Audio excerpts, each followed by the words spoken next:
Bob अपने phone पर टकटकी लगाए बैठा है। कोई ब्रेकिंग न्यूज चल रही है, किसी बड़े सुपर हीरो के गिरने की खबर। वो इतना खोया हुआ है कि उसके पास बैठा उसका बच्चा रो रहा है और उसे जरा भी एहसास नहीं। फिर उसकी वाइफ कमरे में घुसती है, गुस्से से भरी हुई।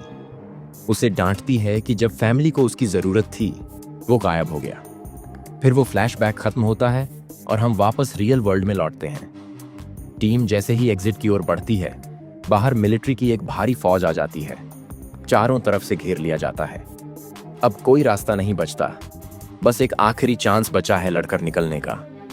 हर कोई समझ जाता है कि अब या तो भाग सकते हैं या फिर यहीं खत्म हो जाएंगे। तेजी से एक छोटा सा प्लान बनता है।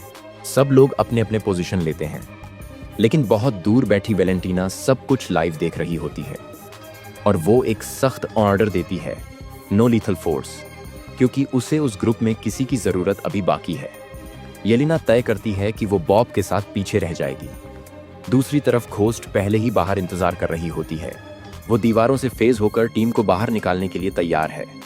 जॉन वॉकर खुद को संभाल रहा है क्योंकि पहला अटैक शुरू ही होने वाला है। येलेना का काम होता है ओवरहेड लाइट्स ऑन करके दुश्मनों को चकाचौंध करना।